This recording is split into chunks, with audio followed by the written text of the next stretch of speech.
வணக்கம் நண்பர்களே. வாழ்க்கை நம்மளுக்கு ஒரு சில பாடத்தை கொடுக்கும்போது அந்த பாடத்தை நம்ம தெரிஞ்சு அதற்கேற்ப நடந்துக்கிட்டால் வாழ்க்கை சும்மா ஜம்முன்னு இருக்கும். அதை தான் இந்த வீடியோவில் உங்களுக்கு எக்ஸ்பிளைன் பண்ண போகிறேன். வெல்கம் பேக் டுடே சேனல் நண்பர்களே. இன்னைக்கு இந்த வீடியோவில் மிக மிக முக்கியமான ஒரு ஜோதிட விஷயத்தை தான் இந்த வீடியோவில் ஷேர் பண்ண போகிறேன். ஸோ லைஃப்னு எடுத்துக்கிட்டால் நிறைய ஏற்றத்தாழ்வு இருக்கும். அந்த ஏற்றத்தாழ்வை பேலன்ஸ் பண்ணணுன்னா கண்டிப்பாக என்ன ஏற்றத்தாழ்வு அப்படிங்கிறத நாம் தெரிஞ்சுக்கணும். அப்போ தான் நம்ம அந்த ஏற்றத்தாழ்வுகளை ஈஸியாக பேலன்ஸ் பண்ண முடியும். இந்த ஏற்றத்தாழ்வுகள்லாம் எதன் மூலம் கணக்கிடப்படுதுன்னா கிரகங்கள் மூலிமா கணக்கிடப்படுது. நம்ம வாழ்க்கையுடைய இயக்கங்களே கிரகங்கள் தான். கிரகங்கள் இயங்குறதோட அடிப்படையில் தான் நமக்கு ஏற்றத்தாழ்வுகளே அமைகிறது. சில நேரம் அதிர்ஷ்டத்தையும் சில நேரம் கஷ்டத்தையும் பெறுவதே இந்த கிரகங்கள் தான். அதுலேயும் குறிப்பிட்ட சில கிரகங்கள் ரொம்ப வலுவாக இருக்கிறது ரொம்ப பார்த்திங்கன்னு வச்சுக்கோங்களேன் இருக்கும். அப்படி இருக்கக்கூடிய கிரகங்களை தெரிஞ்சு புரிஞ்சு அதற்கேற்ப நாம் செயல்படணும். கிரகங்கள்லேயே மிகப்பெரிய கிரகமாகவும் மெதுவாக நகரக்கூடிய கிரகமாகவும் கருதப்படுபவது சனி பகவான் தான். சனி பகவான் தான் இருக்கிறதுலே ரொம்ப பயங்கரமான கிரகமாக பார்க்கப்படுது. ஏன்னா ஈஸ்வரர் பட்டம் பெற்ற ஒரே கிரகம் இவர் மட்டும்தான். இவர் எல்லா சிவன் கோவில்லையும் சனி மூலையில் தனியாகவே காட்சி தருவார். இவருடைய சன்னிதானத்துக்கு சனிக்கிழமை போய் பார்த்தா தெரியும், அத்தனை பேர் விளக்கேற்றி இவரை வழிபாடு செய்வாங்க. ஏன்னா சனியை போல கொடுக்கவும் முடியாது, சனியை போல கெடுக்கவும் முடியாது.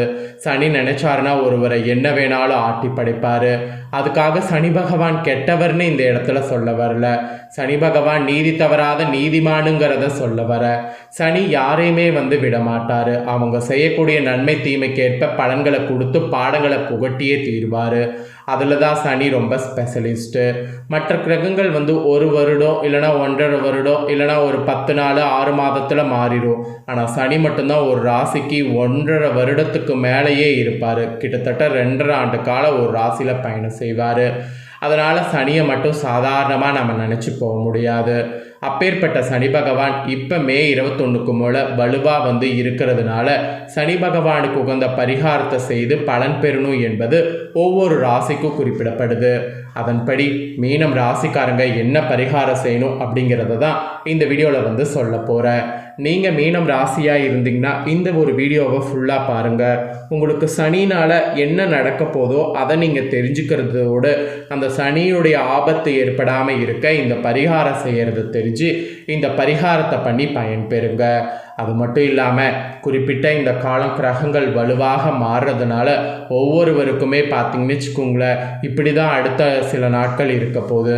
மேலே கடைசியாக உங்கள் மீன ராசிக்காரங்களுக்கு கிரகங்களால் என்ன இருக்க போகுது, என்ன நடக்கும் அப்படிங்கிற விஷயங்களையும் இந்த வீடியோவில் சொல்ல போகிறேன். அதையும் இந்த வீடியோவில் மீன ராசிக்காரங்க தெரிஞ்சுக்குங்க. தெரிஞ்சு அதற்கேற்ப நடந்து பயன்பெறுங்க. சரி வாங்க முதல்ல பலன்கள் பரிகாரத்தை பார்க்கலாம். அதாவது சனியினுடைய பரிகாரங்கள் என்ன செய்யணுங்கிறத உங்கள் ராசிக்கு பார்க்கலாம். ஒரு ராசியிலேயே அதிக காலம் சஞ்சரிக்கக்கூடிய கிரகமாகவும் கர்மகாரகனாகவும் விளங்கக்கூடியவர் சனி பகவான். அப்பேற்பட்ட சனி பகவானுடைய அந்த ஒரு சில பரிகாரத்தை பண்ணி வழிபாடுகளை மேற்கொண்டால் சனினாலே ஏற்படக்கூடிய பாதிப்புகளிலிருந்து தப்பிக்க முடியும். சனி பகவான் கும்பராசியில் உள்ள புரட்டாதி நட்சத்திரம் 3ஆம் பாதத்திலிருந்து மீனத்தில் உள்ள புரட்டாதி 4ஆம் பாதத்திற்கு பயிற்சியாகி இருக்கிறாரு. இங்கு தான் உச்சக்கட்டத்தில் இருக்கிறாரு.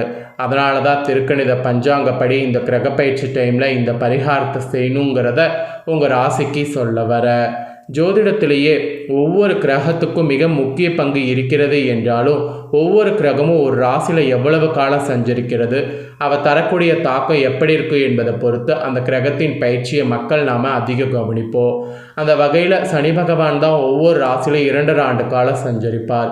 குரு 1 ஆண்டு காலம், ராகு கேது 1.5 ஆண்டு காலம், இந்த மாதிரி கிரகங்கள் சஞ்சரிக்கும். நவ கிரகங்கள்லேயே ஒரு கிரகம் ஒரு ராசியில் அதிக காலம் சஞ்சரிக்கக்கூடியது இந்த சனி மட்டும்தான்.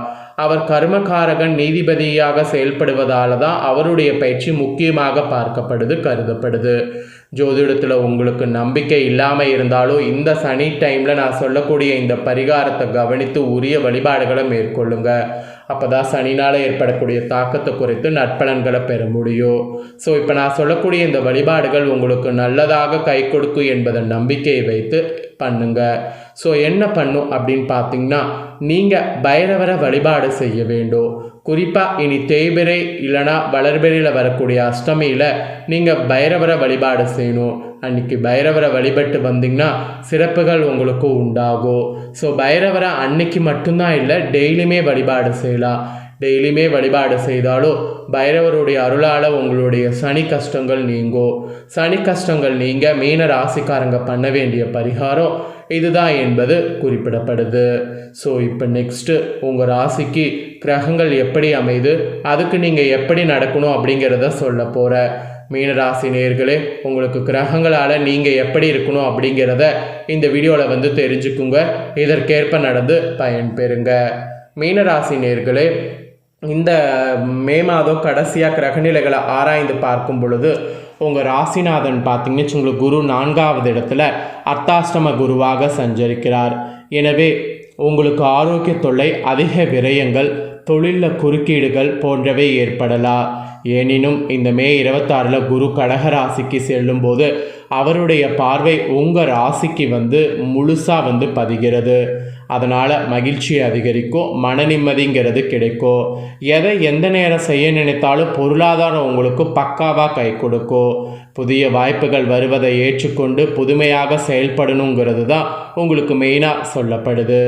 இதோடு கடந்த மே 15ஆம் தேதி அன்னைக்கு மிதுன ராசிக்கு சுக்கிரன் வந்துட்டார். உங்கள் ராசிக்கு 3, 8 ஆகிய இடங்களுக்கு அதிபதியானவர் சுக்கிரன். அவர் இப்போ ஸ்தானத்திற்கு வரக்கூடிய இந்த நேரம் ஆரோக்கியத்தில் கொஞ்சம் அச்சுறுத்தல்கள் ஏற்படும்.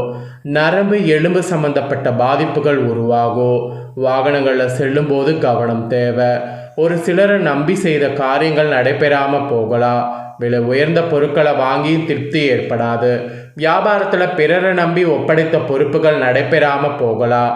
உடன் பிறப்புகள் வகையில் ஒத்துழைப்புகள் உங்களுக்கு குறையும். பண பற்றாக்குறைகள் காரணமாக பிறரிடம் கடன் வாங்கக்கூடிய சூழ்நிலை உருவாகும்.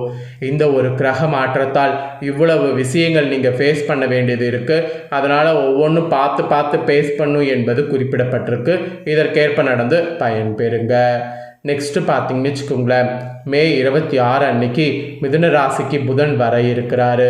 உங்கள் ராசிக்கு 4, 7 ஆகிய இடங்களுக்கு அதிபதியானவர் புதன். அவர் ஸ்தானத்தில் சஞ்சரிக்கக்கூடிய இந்த நேரம் ஓரளவு நன்மைகள் கிடைக்கும். மெயினாக இடம் வீடு வாங்க வேண்டும் என்று நினைத்தவர்களுக்கு அந்த முயற்சி கைகூடும்.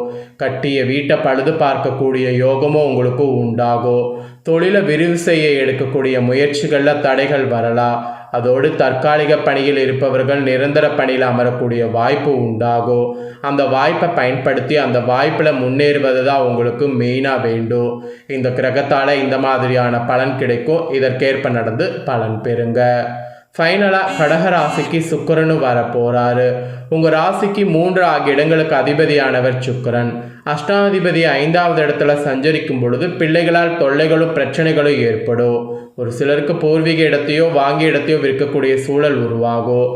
வேலைபளு அதிகரிக்கும். உத்தியோகத்தில் மேலதிகாரிகள் கெடுபிடி காரணமாக அதிலிருந்து விலகி கொள்ளலாமா என்று நினைப்பீர்கள். குடும்ப உறுப்பினர்கள் உங்கள் குணமறிந்து நடந்து சந்தோகமாக உங்களுக்கு இருக்கும். வழிபாடு வளர்ச்சி கூட்டம். அதனால் வழிபாடு மெயினாக செய்யுங்க. அதாவது குடும்ப உறுப்பினர்கள் உங்கள் குணமறிந்து நடப்பது சந்தேகம்தான். அதனால் நீங்கள் அவங்கக்கிட்டேயும் நிறைய விட்டு கொடுத்து போகணுங்கிற மாதிரி இந்த இடத்துல சொல்லப்படுது. ஸோ இதெல்லாம் தான் உங்களுக்கு பலன். இதற்கேற்ப நடந்து பலன் பெறுங்க. அவ்வளோதாங்க. உங்களோட வாழ்க்கை எப்படி இருக்கோ அதுக்கு நீங்கள் என்ன செய்யணும் அப்படிங்கிறத இந்த வீடியோவில் உங்களுக்கு தெளிவாக ஷேர் பண்ணிட்டேன். இதை உங்கள் ஃப்ரெண்ட்ஸ் ஃபேமிலியில் இருக்கவங்களும் பார்க்கணுன்னு நினச்சிங்கன்னா வீடியோ லைக் பண்ணி அவங்களுக்கு வாட்ஸ்அப் ஃபேஸ்புக்கில் இதை ஷேர் பண்ணுங்கள். அவங்களும் இந்த ராசியாக இருந்தால் இந்த தோள்களை தெரிவிச்சுக்கிட்டும் இதற்கேற்ப நடந்து பயனும் பெறட்டும். இதே போல் புதிய தோள்களை தெரிந்து கொள்ள சேனலை சப்ஸ்கிரைப் பண்ணுங்கள், கூட பெல் பண்ண ப்ரெஸ் பண்ணுங்கள். நெக்ஸ்ட்டு இதே போல் சுவாரஸ்யமாக வேறொரு வீடியோவில் உங்களை சந்திக்கிறேன்.